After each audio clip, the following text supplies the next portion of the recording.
Bismillahirrahmanirrahim. Assalamualaikum warahmatullahi wabarakatuh.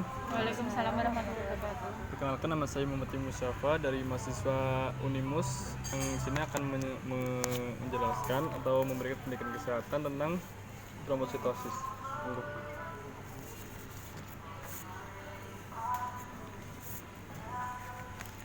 Oke, trombositosis. Dari kalian apa pernah mendengar istilah ini? Belum. Oke, jadi sini akan menjelaskan. Jadi apa sih itu trombositosis?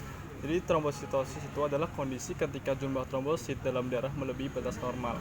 Meski jarang, jadi kondisi ini dapat memicu terjadinya beberapa penyakit serius akibat terbentuknya gumpalan darah yang tidak normal, seperti stroke dan serangan jantung.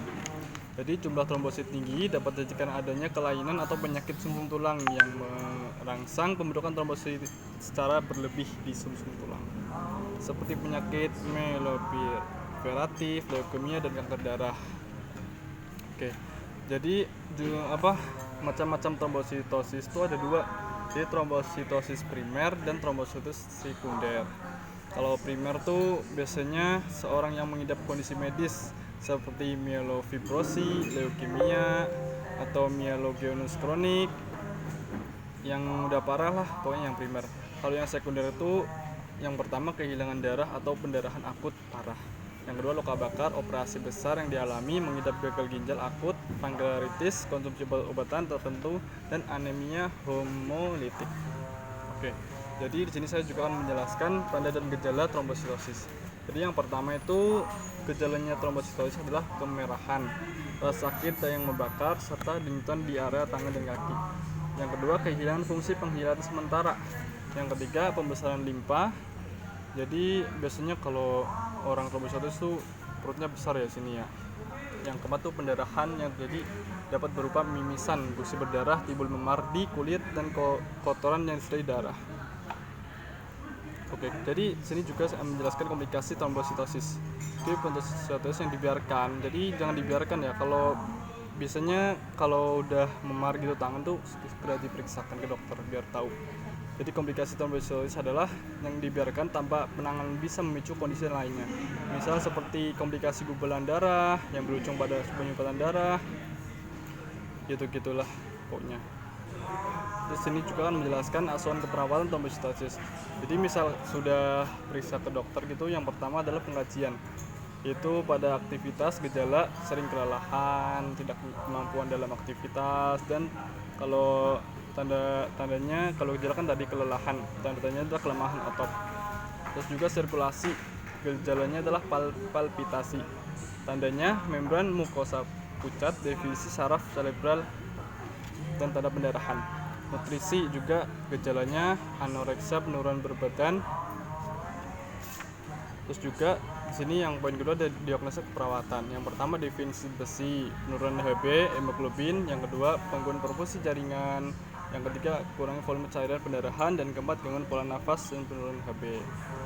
Oke, rencana keperawatannya gini, definisi besi, tujuan tidak penurunan Hb pendarahan dapat diatasi. Intervensinya adalah observasi hasil laboratorium. Oke, jadi untuk pencegahannya, kalau cara pengobatannya, untuk yang primer biasanya tuh ada obat golongan diberikan untuk menekan produksi darah, termasuk dalamnya trombosit sumsum tulang gitu ya. Kalau primer tuh biasanya gejalanya kalau orang-orang tuh kelainan sumsum tulang belakang biasanya kalau orang encok gitu loh. Nah gitulah. Untuk juga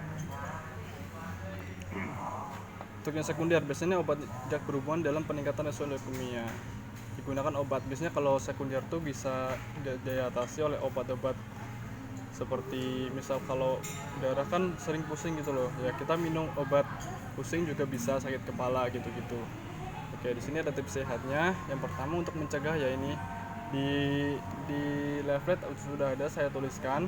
Ini ada memulai pola makanan sehat dan makanan dalam porsi sesuai dengan kebutuhan tubuh. Iya, terapkan pola makan sehat, perhatikan porsi sesuai kebutuhan tubuh. Dan yang ketiga, pertahankan berat badan normal untuk menghindari resiko naiknya tekanan darah akibat.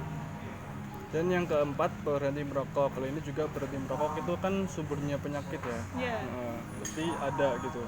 Dan yang terakhir, lakukan aktivitas fisik dalam tingkat menengah selama setidaknya 30 menit. Olahraga, jogging atau